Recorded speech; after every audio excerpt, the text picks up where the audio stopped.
اعوذ باللہ من الشیطان الرجیم بسم اللہ الرحمن الرحیم ان الذین کفروا سواء علیہم انذرتہم ام لم تنذرہم لا یؤمنون ختم اللہ علی قلوبہم وعلی سمعہم وعلی ابصارہم غشاوہ ولہم عذاب عظیم۔ بے شک جن لوگوں نے کفر کیا ان کے لیے برابر ہے کہ آپ انہیں ڈرائیں یا نہ ڈرائیں، وہ ایمان نہیں لائیں گے۔ اللہ نے ان کے دلوں پر اور کانوں پر مہر لگا دی اور ان کی آنکھوں پر پردہ ہے اور ان کے لیے بڑا عذاب ہے۔ یہ آیت مبارکہ سورہ بقرہ کی آیت نمبر 6 اور 7 ہے۔ اس سے پہلے ہم نے آیت نمبر 1 سے 5 کا مطالعہ کیا تھا، اس میں ہدی للمتقین سے ہم نے شروع کیا تھا، متقین کی صفات بیان ہوئی تھیں جو کہ اس پہ ایمان لانے والے تھے، ان کی کیا صفات ہونی چاہیے۔ اب یہ بات ہو رہی ہے کہ جن لوگوں نے کفر کیا، ان الذین کفروا، جنہوں نے انکار کر دیا، ان ماننے سے انکار کر دیا، تو ان کے بارے میں جو ہے یہ ان آیات مبارکہ ہمارے سامنے آئے گا۔ تو لغت میں جو کفر کا مطلب ہے کہ کس چیز کو چھپانا، ہائڈ کرنا، اس کو کفر کہیں گے۔ اور جو حق جو تھا لوگوں کے سامنے پیش کیا گیا، انہوں نے اس کو جو ہے وہ ٹھکرا دیا، اس کو چھپا دیا، اس کو ماننے سے انکار کر دیا، تکبر کی وجہ سے، یہ شک کی بنیاد پہ۔ تو اس کو جو ہم قرآن کے نزدیک جو ہے یہ لوگ جو ہوں گے، ان سے مراد ہوگا کہ وہ لوگ جنہوں نے قرآن کو کتاب الہی تسلیم کرنے سے انکار کر دیا۔ اللہ کے رسول کتاب پیش کر رہے تھے، اس میں 3 گروہ بنتے ہیں، ایک قبول کر لیتا ہے، ایک ٹوٹل انکار کر لیتا ہے، اور دوسرا جو ہے وہ ڈیسائیڈ نہیں کر پاتے، درمیان میں رہتے ہیں۔ تو پہلے جو ہوں گے وہ ماننے والے ہوں گے جن کو مسلمان کہا جائے گا، متقین کا۔ دوسروں کو انکار کرنے والے ہوں گے، جیسے ابھی ہمارے سامنے آ رہا ہے، انکار کرنا کفر کے سلسلے میں آئے گا، تو وہ انکار کریں گے تو وہ کفر ہوں گے۔ تو یہ ایک نیچرل ہے، کوئی بھی تحریک ہو، کوئی بھی گفتگو ہو، کہیں پہ بھی ہو، تو یہ 3 ہی گروہ اس میں پیدا ہوتے ہیں، ایک ماننے والے ہوتے ہیں، دوسرے انکار کے، ایک حامی ہوتے ہیں، دوسرے مخالف ہوتے ہیں، تیسرے دونوں طرف تعلقات رکھتے ہیں۔ تو یہ ایک نیچرل چیز ہے۔ تو یہ اس کے بارے میں جنہوں نے اسے انکار کیا، اس سے جو تھا، کیونکہ مکہ کی سورہ بقرہ مکہ میں نازل ہوئی ہے، تو اس مراد وہ لوگ جو تھے جو امیجیٹلی سے مخاطب تھے۔ انہوں نے مکہ میں جو نبی کریم صلی اللہ علیہ وسلم کا قیام رہا، اس میں منافق نہیں تھے، 2 ہی کیٹیگریز تھیں، یا ماننے والے تھے یا انکار کرنے والے تھے۔ جو ماننے والے تھے وہ ایک کلاس سے مسلمان تھے، اور جو نہ ماننے، اس میں اگر ہم دیکھیں جو پرومیننٹ فگرز ہمیں نظر آتی ہیں اس میں، تو وہ جو ہے امام بزاوین لکھتے ہیں کہ اس سے معین کافر مراد ہیں، اس سے مثلا ابو جہل، ابو لہب، ولید بن مغیرہ وغیرہ جو ہیں۔ اور پھر جب مدینہ گئے تو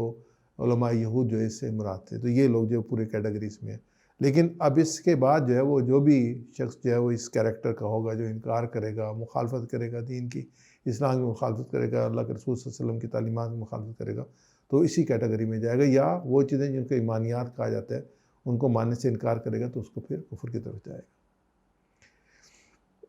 جو یہاں پہ کہا ہے کہ اس میں جو ہے وہ اللہ تعالیٰ نے یہاں پہ اس کو بیان کیا ہے کہ ان الذین کفروا، بے شک جن لوگوں نے کفر کیا، فرمایا سواء علیہم،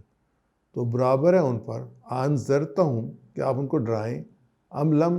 تنذرہم، یا ان کو آپ نہ ڈرائیں، لا یؤمنون، ایمان لانے والے نہیں ہیں۔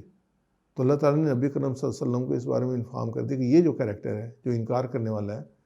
تو ان کے لیے برابر ہے، آپ ان کو آپ ڈرائیں یا نہ ڈرائیں۔ تو انذرتہم کہا گیا ڈرائیں، یعنی کہ ان کو جو ہے وہ تنبیہ کریں، ان کو بتائیں، اس چیز کے خبردار کریں۔ جیسے اگر آپ ڈاکٹر کے پاس جاتے ہیں، ایک مریض ہیں، آپ کو کوئی مسائل ہیں، تو وہ آپ کو ڈراتا ہے کہ آپ بد پرہیزی نہیں کریں گے، آپ علاج میں غفلت جو نہیں کریں گے، اور اس کو بتاتا ہے اس کے نتائج کیا ہوں گے، اور اس کے نتائج نکلتے ہیں۔ اگر آپ ڈاکٹر کے انسٹرکشن کے مطابق چلتے ہیں تو پھر یہ آپ صحت مند ہو جاتے ہیں، اگر انکار کرتے ہو تو کیا ہوتا ہے، مرض آپ کا بڑھ جاتا ہے۔ ایسے رسول جو ہیں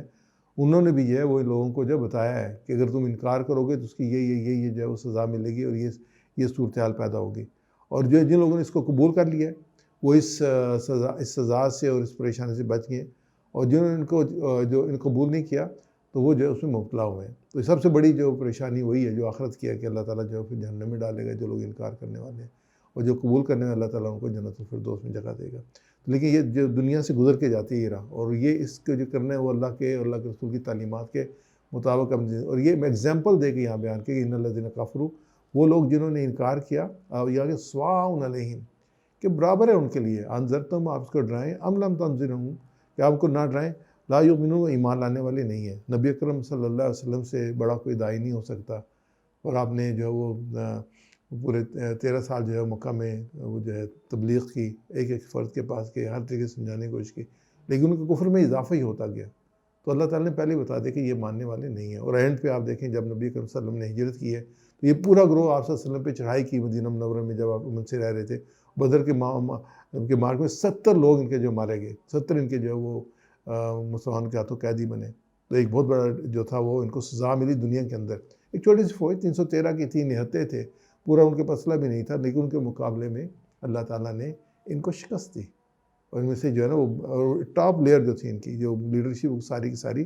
ختم ہو گئی، تو یہ ان کے لیے ذلت کا مقام تھا۔ تو یہاں پہ اللہ تعالیٰ کہہ رہے ہیں کہ ان کے لیے ایک ہی ہے، تو آپ ان کو ڈرائیں یا ڈرائیں ماننے والے نہیں ہیں۔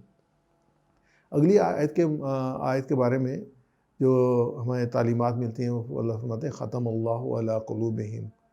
کہ مور لگا دی اللہ نے ان کے دلوں پر، وعلی سمعہم، اور ان کے کانوں پر، وعلی ابصارہم غشاوہ، اور ان کی آنکھوں پر پردہ ہے، ولہم عذاب عظیم، اور ان کے لیے بڑا عذاب ہے۔ اب یہ جو ہمارے سامنے آتا ہے نا ختم اللہ علی قلوبہم، کہ اللہ تعالیٰ نے مور لگا دی ان کے قلوب پر، تو جو ہے وہ مومنوں کے دلوں میں تقویٰ ہوتا ہے، اور جو کفار دل ہوتے ہیں ان میں جو ہے وہ ان پہ اللہ تعالیٰ اس کو مور لگا دیتے ہیں، کہ ان میں جو مور لگانے ہوتا ہے کوئی چیز نہ اندر جا سکتی ہے، خاص طور پہ ایمان کی حالت میں جو وہ اس پہ غور و فکر بھی نہیں کریں گے، سوچ و بچار بھی نہیں کریں گے۔ اور جو منافق ہوتے ہیں ان کے دل میں بیماری ہوتی ہے۔ 3 کیٹیگریز ہم لکھیں نا، ایک ماننے والے ہوتے ہیں، انکار کرنے والے ہوتے ہیں، اور دوسرے تیسرے جو ہیں وہ جو ہے وہ دونوں طرف چلنے کی کوشش کرتے ہیں، ان کے دلوں میں بیماری ہوتی ہے۔ تو دل کا جو لفظ ہے وہ ایکچولی یہاں پہ وہ قلب وہ نہیں ہے جو کہ خون پمپ کرتا ہے، جس کی وجہ سے خون جسم میں گردش کرتا ہے، وہ نہیں ہے جس کو میڈیکل لینگویج میں قلب کہتے ہیں، یہ نہیں ہے۔ یہ وہ جگہ ہے جہاں پہ انسان کی عقل ہوتی ہے، جہاں پہ انسان ارادہ کرتا ہے، جہاں پہ سوچ و بچار کرتا ہے، جہاں غور و فکر کرتا ہے، اور علم اور ادراک کا جو مقام ہے اس کو عقل کہتے ہیں۔ تو یہاں اس سے مراد عقل ہے، وہ پمپ نہیں ہے۔ اکثر لوگ جو ہیں اس کے ساتھ کنفیوز کرتے ہیں اس کو، وہ میڈیکل ٹرم میں پمپ ہے، لیکن قرآن کی اصطلاح میں جو قلب ہے وہ مقام ہے جہاں جس کو عقل کو کہا گیا ہے، کہ جہاں پہ انسان سوچ و فکر کرے تو اس پہ مور لگا دی، کہ یہاں وہ سوچ و فکر نہیں کر سکتے۔ اس کے بعد یہ کہ ان کی جو دنیا میں اللہ تعالیٰ نے سزا دی ہے اس کے بارے میں کہتے ہیں کہ ختم اللہ علی قلوبہم، ان کے دلوں پر لو، اور مور اور بھی کہا لگے علی سمعہم، اور ان کے کانوں پہ مور لگا دی ہے۔ اب دیکھیں یہ جو سورس ہے نا، انسان جہاں سے انفارمیشن لیتا ہے یا نالج لیتا ہے، وہ 2 ہے، ایک کان ہے انسان کے اور ایک دوسری آنکھیں ہیں۔ کانوں پہ مور لگ گئی یعنی کوئی چیز اندر نہیں جا سکتی، آپ سن نہیں رہے، آپ کو جو بھی چیز سنائی جائے گی آپ سنیں گے نہیں تو آپ کے دماغ میں نہیں جائے گا، آپ انڈرسٹینڈ نہیں کریں گے۔ دوسرا سورس ہوتی ہے آنکھیں ہوتی ہیں، انسان آبزرو کرتا ہے، دیکھتا ہے، اس سے بھی انفارمیشن آپ جاتی ہے، آپ کے مائنڈ میں جاتی ہے، آپ اس کو پروسیس کرتے ہیں۔ اور یہ پروسیسنگ پلیس جو ہے نا، یہ وہ پلیس ہے جہاں پہ جس کو عقل کہا گیا ہے، کہ یہاں پہ جو انسان تجزیہ بھی کرتا ہے، غور و فکر بھی کرتا ہے، اور اسے کنکلوژن بھی ڈرا کرتا ہے۔ تو یہاں پہ بھی مور لگ گئی، یہاں پہ مور لگ گئی، یہاں پردہ ہے۔ تو جو کیا ہوا کہ اب یہ نہ سننے کے قابل ہے نہ بولنے کے قابل ہے، اب ان کو قطعاً جو ہے وہ کوئی جو ہے وہ ہدایت نہیں مل سکتی۔ تو وہ کئی دفعہ کہتے ہیں آپس میں بات کرتے ہیں کہ یار اس سے بات کرو، اس پہ دل پہ مور لگی ہوئی ہے، یعنی کہ یہ حق کو سننے کے لیے تیار نہیں ہے، یہ بہرا ہے، یہ تو سنیں گے ہی نہیں۔ انسان بہرے بن جاتے ہیں،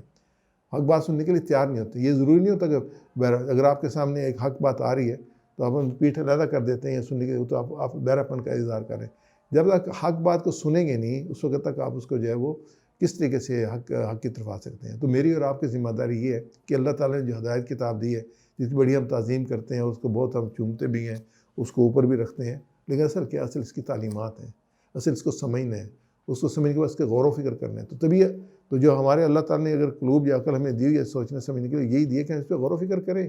اور پھر اس کو اپنی زندگی میں لے کے آنا ہے۔ تو پھر ہم اس کفر سے بچ سکتے ہیں جس کے بارے میں کہا گیا ختم اللہ علی قلوبہم وعلی سمعہم وعلی ابصارہم غشاوہ، اور پھر کیا ہے ولہم عذاب عظیم، ان کے لیے دردناک بڑا عذاب ہے ان کے لیے۔ تو اللہ تعالیٰ ہمیں اس عذاب سے بچائے، اور ہمیں اللہ تعالیٰ اپنی کتاب پہ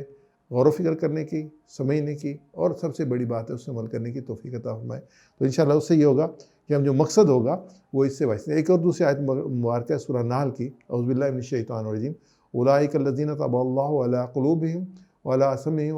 وعلی ابصارہم۔ اس کا ترجمہ ہے کہ یہ وہ لوگ ہیں جن کے دلوں اور کانوں اور آنکھوں پر اللہ تعالیٰ نے مور لگا دی ہے۔ یہ سورہ نحل کی آیت ہے 108 نمبر۔ تو اس میں یہ کہ ان کی جو صلاحیتیں ہیں سمجھنے کی، سوچنے کی،